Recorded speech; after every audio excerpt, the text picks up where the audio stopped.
1 Corinthiens chapitre 16, le verset 13, il est écrit « Veillez, demeurez fermes dans la foi, soyez des hommes, fortifiez-vous. » Amen. Amen. Veillez, soyez des hommes fermes, fortifiez-vous. Que le découragement, discourage, ne prend pas les enfants de Dieu. That should not take children of God. Le découragement, Discouragement. c'est pour cela que l'apôtre Paul exhorte le peuple de Dieu à veiller. That's why the Apostle Paul exhorts people of God to wash. Ne dormons pas. You should not sleep. Veillons dans ce que Dieu a dit. Then wash on what God Sur ce said. que Dieu a dit. On what He has said. Ici, je parle en général. Here I'm speaking to things. Dans nos actions, Our action. dans nos maisons, Our hearts. dans toute notre conduite, Our conduct. veillons. Let's wash. Alors, un peu de sommeil It is et la pauvreté est présente. poverty is Le livre de Proverbes. La pauvreté spirituelle, ce n'est pas la pauvreté financière. La pauvreté spirituelle, un peu de sommeil et la pauvreté vous surprend. business C'est ce que vous avez appris de Dieu. of God. Ça disparaît de votre cerveau. Shall appear from your mind. Et si vous continuez, la parole de Dieu dans Romains 1, elle va s'accomplir. One you accomplish. Vous qui appelez hier le bien bien, vous allez retourner à appeler le bien mal. Parce que l'esprit du mal, dans votre sommeil, vous a enveloppé. Even what you Parce que l'esprit du mal dans votre sommeil vous a enveloppé. J'ai dit ici plusieurs fois et je rappelle aux enfants de Dieu. many times I to God. Regardez quand vous faites une journée, The way we 2 jours, sans lire la parole de Dieu, sauf si vous n'êtes pas spirituel, vous allez sentir ce vide en vous. you feel empty place like in you. Bon, les gens peuvent ne pas sentir parce qu'il y a ceux qui font même une semaine sans lire. Ils lisent, ils ne pas les religions. Mais si vous êtes un enfant de Dieu, qui met en pratique la parole de Dieu dans son œuvre, je dis vous traversez un matin, une nuit sans lire, vous allez sentir la pauvreté entrer en vous. You feel poverty entering inside you. Vous allez sentir la pauvreté vous envahir. You feel poverty. L'absence de l'esprit, l'absence de l'esprit vivifiant votre être. Parce que c'est l'esprit qui vivifie. C'est l'esprit qui parle en vous. C'est l'esprit qui vous conduit. C'est l'esprit qui vous rappelle que vous deviez lire. Mais quand vous retournez contre le Saint-Esprit pour lui résister, il se tait et c'est ainsi que vous l'attristez. Un peu de sommeil et la pauvreté vous surprend. Un peu de sommeil et la pauvreté nous surprend. Et quand la pauvreté est là, la pauvreté spirituelle, vous ne pouvez pas accepter que vous êtes pauvre. Vous allez voir seulement le nombre d'années que vous avez passé devant Dieu. Et vous pensez que le nombre d'années fait la connaissance. Non. Non. Détrompez-vous. Le nombre d'années ne fait pas la connaissance. C'est en persévérant chaque jour que vous pouvez arriver. Car le Seigneur lui-même dit dans le livre de Matthieu, c'est celui qui va persévérer jusqu'à la fin qui sera sauvé. Tu persévères jusqu'à ce que le lendemain, tu baisses les bras. Bien aimé, c'est comme ça aussi que ça disparaît. Ézéchiel dit, alors, quoique le pécheur pêche 99 jours et un jour qu'il lui reste à mourir, il se répand, il aura la vie. Quoique le juste soit juste 99 jours, et un jour il pêche pour mourir, il meurt pour l'enfer. Ézéchiel. Je voudrais que ça donne aux enfants de Dieu de comprendre quelque chose. Afin que ce qui arrive aux enfants de Dieu, comme nous avons appris dans la Lamentation, que personne ne se plaigne que Dieu n'a pas agi. Dieu n'a pas agi parce que toi aussi, tu ne prends pas en considération sa parole pour la mettre en pratique jour et nuit, comme c'est indiqué dans Somme 1. Et vous pensez que Dieu va agir comme vous voulez avoir les problèmes le matin que vous avez les problèmes, vous claquez votre petit doigt et Dieu agit. Le Dieu de justice, il vous attend dans l'obéissance. Pour préparer ainsi, l'homme qui obéit à Dieu chaque jour prépare ainsi le jour du malheur. Le jour du malheur, l'Éternel lui vient en aide. C'est écrit dans Somme 107 ou encore Somme 42. Amen. Le jour du malheur, l'Éternel lui vient au secours. Pourquoi? Parce que lui aussi, il veille sur sa parole pour ne pas laisser une parole de l'Éternel tomber. L'apôtre Paul veillait. Veillant. 1 Thessaloniciens 5, verset 5 à descendant. Lisez pour moi 1 Thessaloniciens 5, à partir du verset 5.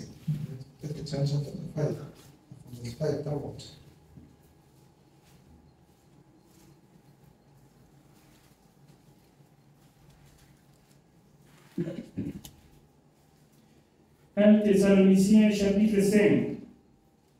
Nous commençons au verset 5. Vous êtes tous des enfants de la lumière et des enfants du jour. Nous ne sommes point de la nuit ni des ténèbres.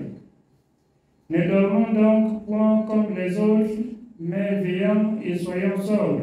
Ne dormons donc point comme les autres, veillons et soyons sobres. Je vous dis, la religion dit que ce n'est pas un problème. Là, ce sont les autres. Mais toi, enfant de Dieu, c'est un problème. L'ignorance, c'est un problème pour toi. Le manque de sagesse, c'est un problème pour toi. Le manque de lecture, c'est un problème pour toi. Le manque de méditation, c'est un problème pour toi. C'est un problème. Et c'est prêt à te troubler. Et si on te rappelle, tu vas dire tu es un enfant de Dieu. Si on te rappelle, tu vas dire tu es un enfant de Dieu. Non. Le manque de sagesse provoque les bons pour personne. Et Deutéronome 4, ce qui fait notre sagesse, c'est la parole que nous méditons tous les jours. Comme le Seigneur l'a donné à Moïse d'esprit au peuple d'Israël. Ce serait là votre sagesse. Et le reste du peuple, quand ils vous verront, ils diront, alors cette génération de l'Éternel sage. Or, qu'est-ce qui fait votre sagesse? La parole. La parole. La méditation. Oui, bien aimé, on continue. Nous continuons au verset 7. Car ceux qui dorment, dorment la nuit, et ceux qui s'enivrent la nuit. Ceux qui dorment, dorment la nuit, et ceux qui s'enivrent la nuit. Je me rappelle, vous savez pourquoi l'apôtre Paul dit dans Philippiens 3, je me lasse de vous dire la même chose, mais pourvu que cela vous soit salutaire. Je nous exhorte jusqu'à ce soir. Même jusqu'aux enfants à la maison qui sont mineurs. Si vous vous découragez que vous avez déjà parlé, c'est une chute libre. C'est un désespoir. C'est des garons. Parce que Dieu lui-même dit qu'il vous rappelle et il parle, il vous rappelle tous les temps ce que vous devez faire. Et ça doit être ainsi notre vie quotidienne. Et nous les parents, c'est ce que nous devons apprendre pour chaque jour. Transmettre à nos enfants. Le lendemain, on va se plaindre que les enfants sont ceci, ils sont cela. Que chacun se plaigne de ses propres péchés. Si vous avez déjà fait ce que Dieu a dit, je vous dis en toute vérité, c'est qu'un mal là ne pourra pas arriver. Ça va se présenter, mais ça ne pourra pas arriver. Parce que Dieu l'a dit. Parce que vous faites la volonté de Dieu. Dieu n'abandonne pas ceux qui font sa volonté sans relâche. Il est juste, c'est un Dieu juste. The righteous God. Le malheur va se présenter. Et comme l'Éternel dit, le malheur atteint souvent le juste, mais l'Éternel en délivre toujours. Dieu mettra une barrière pour le mal. Le mal va se présenter, mais Dieu mettra toujours une barrière. Parce que vous avez obéi à sa parole. Amen. Oui, bien aimé. Mais nous qui sommes du jour, soyons sobres, ayant revêtu la cuirasse de la foi et de la charité, et ayant pour casque l'espérance du salut. Ayant pour casque l'espérance du salut. Quelle est notre espérance du salut? Si ce n'est pas la parole et l'esprit de la parole.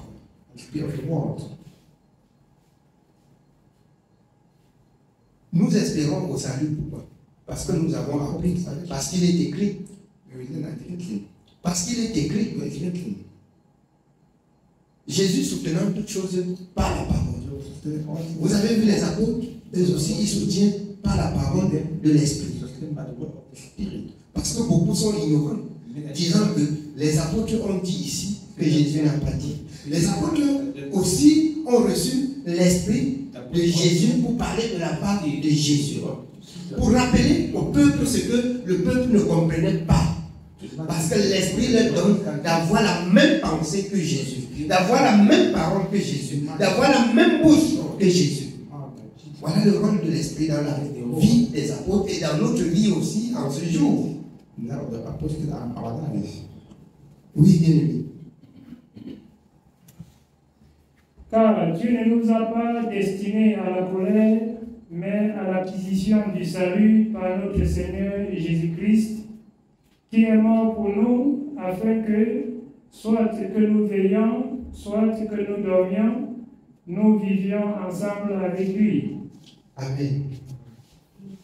Pour ceux qui se mettent encore en colère, il ne nous a pas appelés pour qu'on se mette en colère. Il nous a appelés pour qu'on l'écoute.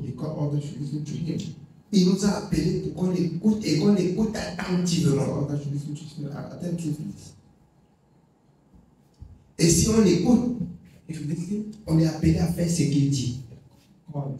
Et il ne nous a pas appelés à la colère, mais à l'acquisition du salut. C'est pour nous donner le salut. Le salut s'obtient dans l'obéissance de ce que Jésus a dit. Le salut ne s'obtient que dans l'obéissance. La réussite ne se trouve que dans l'obéissance. La victoire ne se trouve que dans l'obéissance. Le repos ne se trouve que dans l'obéissance. Pardon. Nous sommes fatigués et chargés parce que nous n'avons pas obéi. Et ça cause des troubles.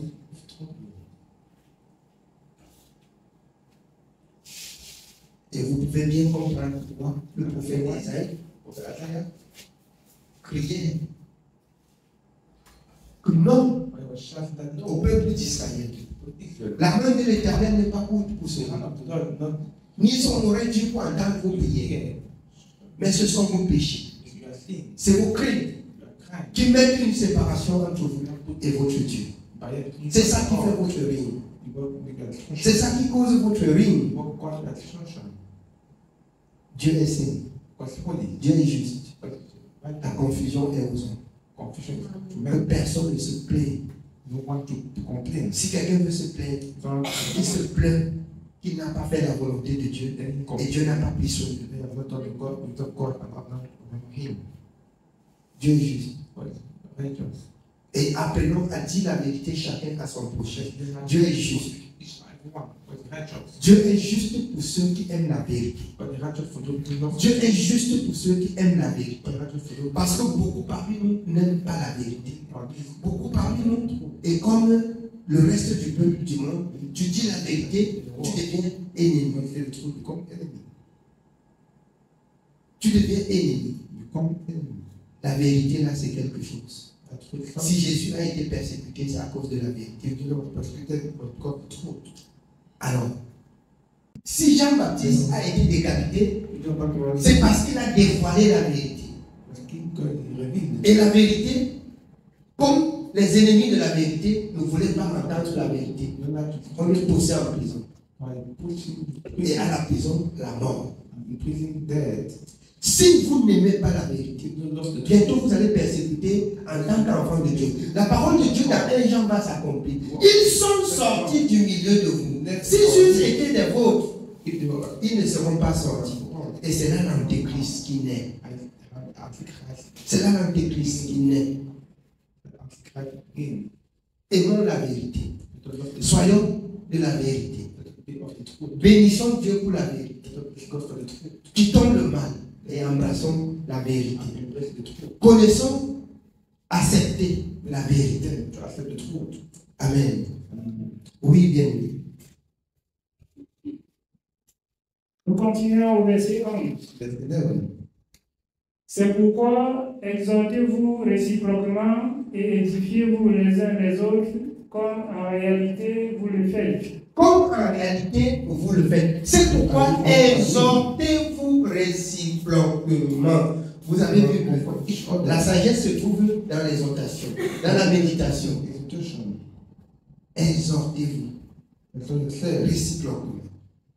Si je quitte pour chez toi, on s'exhorte. Si tu quittes pour chez moi, on s'exhorte. Et on a pensé, toute notre pensée, dans ce que tu as dit. Toute notre pensée dans ce que tu as dit. Et on va mener une vie, bien aimé, en dehors du monde. Parce que le monde aime ce qui arrive. Plus que nous aimons mener la vie de la parole, le monde va nous haïr. Mais si la haine vient du milieu de nous, ça voudrait dire qu'il y a une personne qui est contre la justice, qui est contre la vérité. Parce que ceux de la vérité, qui ne disputent pas. Si vous voulez, je rentre dans le livre de Corinthiens 14, ça renferme la charité. Qui ne fait rien de mal, qui ne fait rien de ceci, qui ne fait rien de cela, qui accepte tout, qui voilà le juste, voilà le saint. Amen. Oui, bien. Nous vous prions, frères, d'avoir de la considération pour ceux qui travaillent parmi vous, qui vous dirigent dans le Seigneur et qui vous exhortent. Ayez pour eux beaucoup d'affection à cause de leur œuvre. Amen. Dans Ésaïe 45, verset 22. Ésaïe chapitre 45, nous lisons le verset 22. Tournez-vous vers moi et vous serez sauvés. Tournez-vous vers moi et vous serez sauvés. Notre vie quotidienne demande qu'on ait les regards fixés sur Dieu. Les regards fixés sur Jésus. Tournez-vous vers moi et vous serez sauvés. C'est la vérité. C'est la vérité. L'apôtre Paul va aller alors jusqu'à dire dans Philippiens 4 et 6, faites connaître tous vos besoins à l'Éternel par des prières, des supplications et avec action de grâce. Quand le juste a un malheur, il tourne vers l'Éternel et crie, l'Éternel l'écoute. Ça, c'est le livre de prophète. Quand nous crions pour longtemps, Dieu ne voit pas. C'est parce que nous aussi, nous avons mis beaucoup de barrières. Et qu'est-ce qui peut faire que Dieu n'écoute pas? Ce sont ces barrières. Et qu'est-ce qui doit détruire ces barrières? C'est notre réveil. C'est notre réflexion.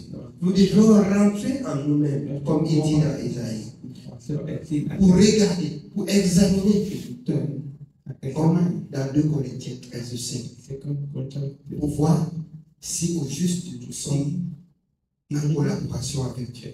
Si on est en collaboration avec lui, le courant va passer. Si le courant ne passe pas, c'est qu'il y a coupure. C'est qu'il y a coupure quelque part.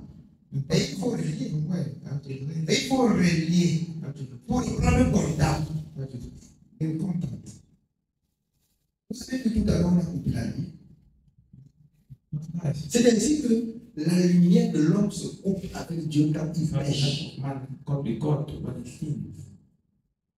Et pour remettre la lumière, And to part the light, si par exemple, Noé est venu au poteau l'a coupé, pourquoi on remet? Il faut que tu les retrouves là-bas pour rappeler la formalité. Pour qu'on vienne rétablir. C'est pas ça. Donc quand il y a coupure là, il faut remplir la formalité. that you feel the formula Pour qu'on te reconnecte. that you can Celui qui te reconnecte, c'est Dieu. you can connect God. Et tu cherches les voies et des solutions de ta reconnexion. C'est toi qui dois réfléchir pour voir. C'est toi qui dois interroger Dieu pour voir. C'est Au juste quand tu t'humilies pour longtemps, en humiliant ton âme, pour ce que tu as demandé et que Dieu n'accorde. Si longtemps que tu persévères, il voit que tu es juste dans ton un matin ou une nuit, il va te dire, mon enfant, enlève d'abord ça. Il va te dire, mon enfant, enlève d'abord ça. Et dès que tu as enlevé, ça y est, c'est bon. La chose s'accomplit. La chose s'accomplit. Amen. Oui, bien. Tournez-vous vers moi et vous serez sauvés, vous tous qui êtes aux extrémités de la terre, car je suis Dieu et il n'y en a point d'autre. Si tu te perds entre les mains de ce grand Dieu, il n'y en a point d'autre. Il n'y en a point d'autre. Il est Dieu et le seul Dieu. Et il n'y en a point d'autre. Amen. Oui, bien. Je le jure par moi-même, la vérité sort de ma bouche et ma parole ne sera point révoquée. La vérité sort de sa bouche. Et sa parole est irrévocable. Comme il a dit là, c'est ce qu'il doit faire. Comme il a dit là, c'est ce qu'il doit faire. Si vous les hommes, vous voulez vous changer, il reste dans ce qu'il a dit. Si vous les hommes, vous voulez vous changer, il reste comme il a dit. Jusqu'à ce que vous soyez comme il a dit. Avant qu'il agisse. C'est la vérité. C'est la vérité. Autrement dit, vous allez chercher des voies et solutions à côté. Si c'est avec Dieu, jusqu'à ce que vous soyez comme il a dit. C'est irrévocable. Ce qu'il a dit. Amen. Oui, bien. Je le jure par moi-même, la vérité sort de ma bouche et ma parole ne sera point révoquée. Tout genou fléchira devant moi, toute langue jurera par moi. En l'Éternel seul, me dira-t-on, réside la justice et la force. À lui viendront pour être confondus tous ceux qui étaient irrités contre lui. Par l'Éternel seront justifiés et glorifiés tous les descendants d'Israël. Amen. Que l'Éternel nous bénisse. Je ne serai pas là. C'est le message de ce soir. Que Dieu nous donne de travailler ici. Amen. Amen.